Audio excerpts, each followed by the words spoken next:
na traffic mga kabisdak kanina. So andito ako sa Marylands pa mga kabisdak. Papunta ako sa Sydney City. Pero hapon na ngayon mga kabisdak, ano na, almost 5 PM. At yun, nakita nyo sa pormahan natin mga kabisdak no, na medyo nakaget up tayo ngayon dahil meron akong event na atinan, yung Australian-Philippine Business Council event. So maganda siya na event mga kabisda kasi makikita ko doon si Her Excellency si Helen De Vega, yung ambassador ng Pilipinas dito sa Australia. Tapos yung presidente ng Australian-Philippine Business Council, si Sir Rafael Tuda. So medyo mabibigating tao na yung mga posisyon nila dito sa Australia mga kabisdak no, sa mga Philippine government. So sila yung makakasama ko mamaya. At yung ibang mga professionals or businessmen. So ito yung Maryland Station mga kabisdak. So sa kabilang side tayo no, dito ako nag-parking no, dito. So hopefully walang mang trip sa sasakyan namin. Alright, so mga 1 hour travel mga kabisdak papunta sa city.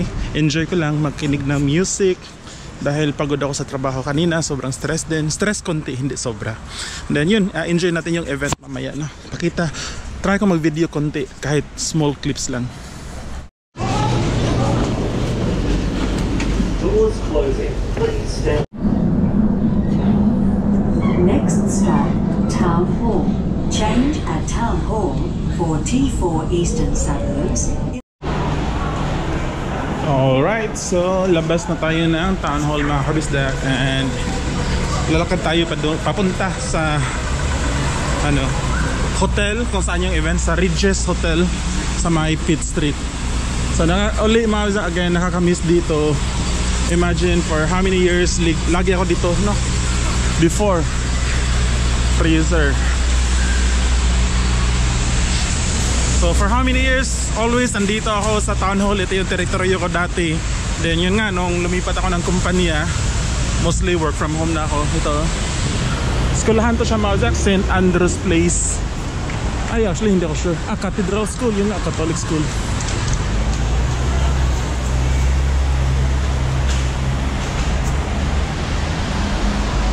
Na-miss ko lang saglit. Na-miss ko yung KFC na yan dyan. So, di ba dati lagi ako dyan nagla-lunch. Ang dami ng kainan no? Bago to yung steak. Bago yan, wala yan dati. Yapari steak. Alright. So sakto din mga Zak na nag-vlog ako ngayon kasi I'm sure na-miss nyo din no? Na makita to dito. Na-miss nyo yung gaano ka-busy dito sa Town Hall. So meron pa tayong mga 30 minutes. 30 minutes. Hindi ko alam bakit purple or violet. Para saan tong kulay na to. Alright. Oh, yung building na to tapos na oh. Dati binibuild pa lang to. Yan oh, yan. Itong building na to binibuild pa lang to. Nandito pa ako nagtatrabaho. So yun mga kabisdak, dito na side yun yung cathedral. What is LRT? Yung opisina ko dati dito doon sa World Square. Grabe. I miss this place. Alright.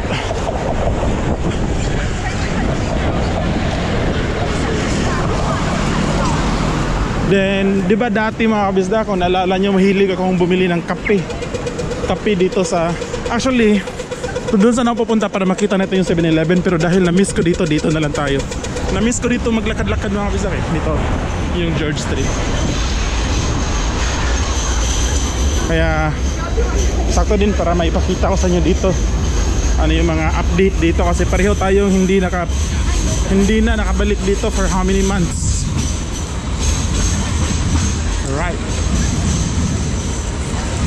So ganun pa din mga kabisdak no. Busy pa din tong area na to. Nakakapanibago lang kasi nung andito pa ako, ano siya, yung pandemic ba, may COVID pa. Kaya medyo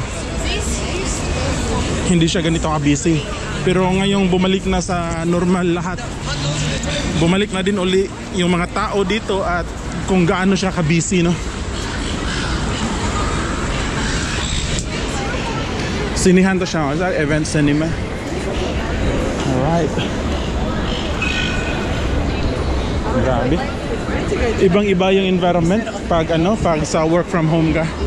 Pag work from home ka parang wala, ibang-iba siya Parang very simple lang. Pag ganito, dami mong nakikita para mag-ibad yung pananaw mo sa buhay. Yung araw mo parang ang daming ganap. Ang dami mong na-experience or nakikita. Ang daming tao dun Alright. Continue lang tayo sa paglalakad mga kabisdak. Hindi ko plano mga kabisdak na mag-vlog ng ganito. Hindi ko plano na mag-vlog ng walking vlog dito sa George Street. Pero since dala ko yung camera at na-miss ko dito, yun, i-vlog. Kasi yung plano ko sana is kumuha ng small videos dun sa event. Dun sa seminar seminar hindi, yun seminar. Business event na pupuntahan ko. Dati dito talaga ako mga kabisdak, grabe.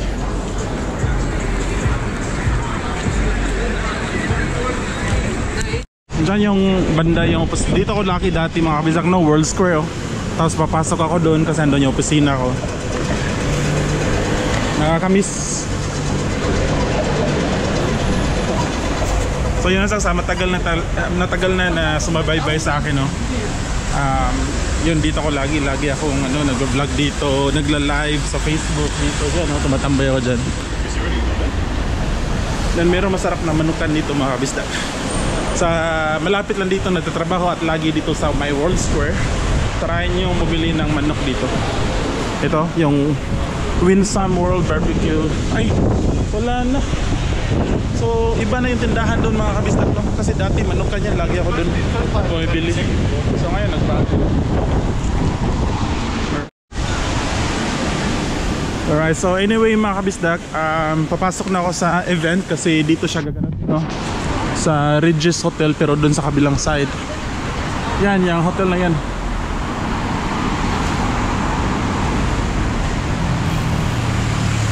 So ano siya hanggang midnight. So ano ngayon, 6:30.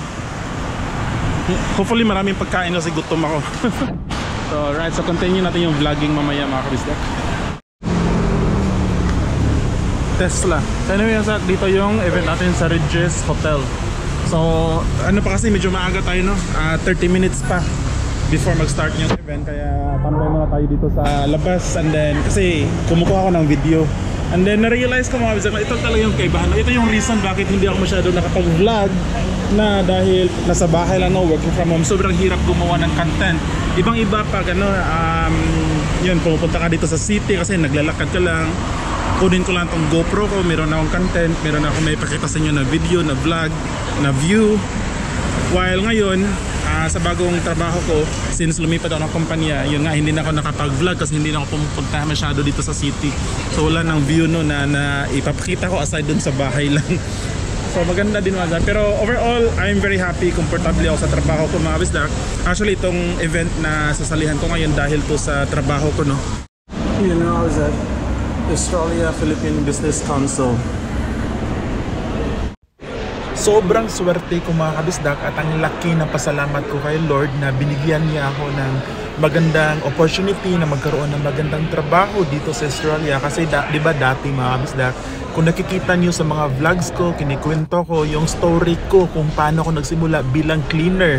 Dati yung kaharap ko toilet, basurahan, nagmamap ako ng floor, which is walang masama doon mga kabisdak, di ba? Pero syempre tayo, nangangarap tayo na mag-improve yung buhay natin, magkaroon ng magandang trabaho at binigay siya ni Lord mga kabisdak, After 10 months, almost a year nung dumating kami sa Australia, binigay ni Lord itong trabaho ko ngayon, which is I'm very very thankful kasi yung opportunity mga kabisdak parang sky's the limit yung opportunity para sa akin ngayon.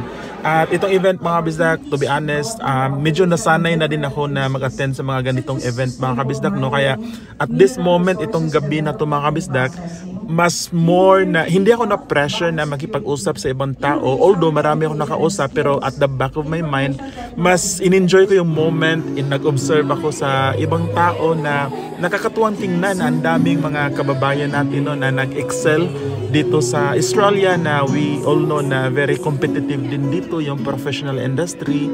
And then meron din akong nakasalimuha na mga successful professionals at mga mga kabisdak, yung tawag nito Zach, yung si Consul General ng Australian Philippine Business Australia Philippines, nakausap ko si Miss Aviki, tapos yung presidente ng Australian Philippine Business Council si Sir Rafael Toda. At actually mga kabisdak, ito nagsasalita, yung nakita nyo ngayon, siya yung presidente ng overall Business Chamber Commerce ng Australia. Kasi itong Australia mga kabisdak, meron silang, di ba, partners sa bawat country, like Australian Philippines, Australian Hong Kong. So ito nakikita nyo sa harap mga kabisdak, yung nagsasalita, siya yung pinaka-overall president ng Chamber of Commerce dito sa Australia. So yeah mga kabisdak, I'm just very happy mga kabisdak, no? And I plan na mas pagbubutihan ko mga kabisdak itong opportunity na binigyan ni Lord, and then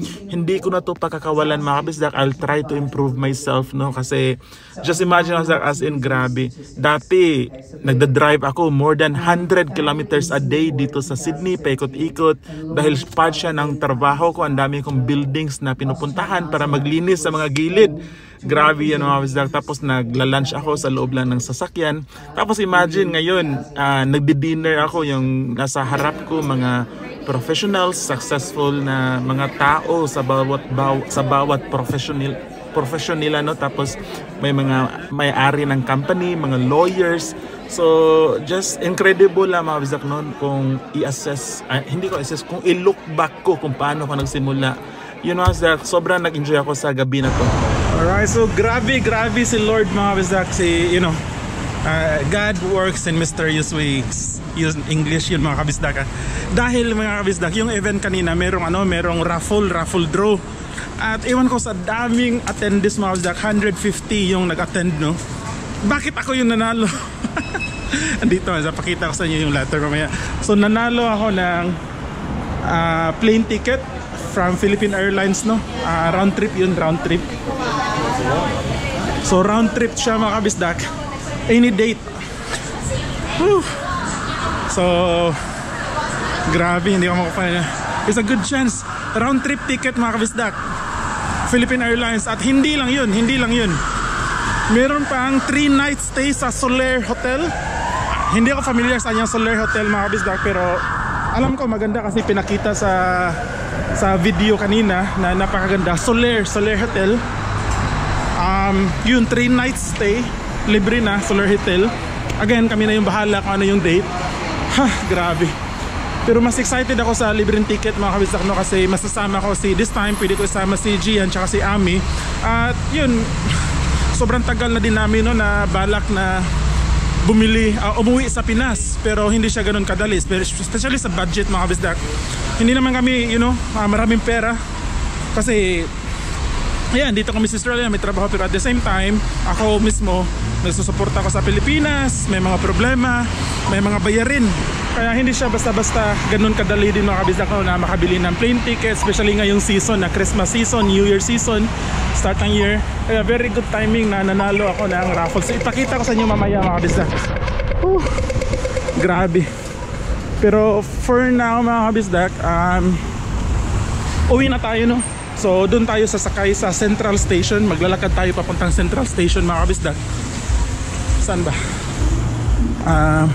Doon tayo para mas maikwento ko sa inyo mga kabisdak. Ay grabe.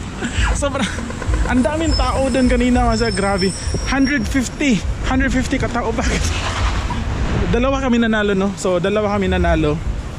Di ko binanggit yung pangalan ko. Para hindi ako nakapaniwala. Round trip ticket, Philippine Airlines plus 3 night stay sa Soler Hotel. Wow, grabe. Thank you Lord. At alam nyo ba mga kabisdak na kanina lang nakapag-decide ako na hindi ako mag-join sa event na to dahil umuulan dito sa Sydney. Tinatamad ako ba? Tapos iwan ko lang bakit biglang nagbago yung decision ko kanina mga alas 2 ng hapon. Sabi ko, magjo-join na lang ako kasi nagbayad. Meron kasi itong bayad mga kabisdak, $80. Nagbayad na, yung company ko yung nagbayad. Tapos buti na lang talaga na buti na lang talaga na pumunta ako, nanalo pa ng ticket. Free ticket, nice. Whew. Philippine Airlines round trip, Solar Hotel 3 nights. It's a nice gift, no? Nice gift para sa amin mga kabisdak. Grabe, grabe ka Lord. Thank you Lord. Thank you. Oh, thank you mga kabisdak. Grabe, thank you, thank you. Masak, sigaw na tayo dito kasi wala naman tao. So, by the way mga kabisdak, yung last na punta ko dito, itong area na to last year pa, no? Dito sa Central Station, maglalakad. Grabe, ang tagal na pala. So, first time ko ulit dito na maglakad-lakad sa park na to. Very successful yung event mga kabisdak. At I'm very glad na nag-join ako sa event na yun dahil it made me humble. It made me humble mga kabisdak. Tama ba yung English ko? Pero a very humbling experience para sa akin mga kabisdak. Dahil ito sariling ano ko lang to. Sariling experience, i-share ko lang yung syempre as a human being, meron ka ding nafe-feel na mga bagay-bagay, no? Deep inside kasi mga kabisdak, parang for me lang, ako lang yung nakakaalam, pero lumaki yung ulo ko, no? So deep inside, parang ang daming blessing ba, ganun sa trabaho. Tapos yung position ko sa trabaho maganda, nasa management ako, meron akong team, ganun. Sabi ko okay na to. So parang nag-relax ako konti, especially work from home mga grabe, ibang environment, na sa bahay lang. So ano siya, parang yun, nasanay ako sa ganung lifestyle for more than a year. And then suddenly nag-join ako sa event na to. Ang daming Pinoy na witness ko, nakita ko na ang daming mga successful na Pinoy, no, na career wise sobrang layo ko pa. So na mas successful pa sa akin 10 times, 100 times na mas successful pa sa akin. Katulad, I'm very honored na na-meet ko yung president kanina ng Australian-Philippine Business Council, si Sir Rafael Toda. Very successful. So I'm very honored, in-introduce ko yung sarili ko sa kanya. So it made me humble mga kabisdak. Kaya sabi ko, maganda to na nag-join ako sa event na to, dahil mas pagbubutihan ko pa, mas dapat pala hindi ako makontento. Okay lang naman makontento, of course mga kabisdak, pero bata pa kasi ako. Ang dami ko pang pwedeng gawin, i-develop, pwedeng marating. I just need that fire starter ulit, no, sa career ko. Siguro yun na nag-join ako. I just need that spark again. Kasi itong trabaho ko ngayon, para na komportable ako mga kabisdak ba. Kaya yun. So I'm very glad na tawag nito, I joined this event. Yun mga kabisdak. So nahiya ako mga kabisdak kasi may tao pala sa likod, ang ingay ko. So ito yung town hall mga kabisdak, town hall station dyan. Alright, so mga 1 year, I'm not lying, almost 1 year ako na hindi nakalakya dito. Grabe, parang nakakapanibago para sa akin mga kabisdak, dahil for how many years, more than 5 years, ito yung mundo ko dito, no, sa city. Grabe yun, dati dito talaga. Nakita niyo naman, di ba mga kabisdak, sa mga old vlogs ko, lagi ako dito. Tapos all of a sudden, bahay lang, Maryland's Stockland Mall, basketball, taekwondo. Yun yung naging bagong mundo ko for the last 12 months.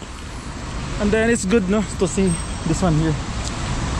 Alright, so continue natin yung vlog mga kabisdak pag nasa loob na ako ng Central Station dyan.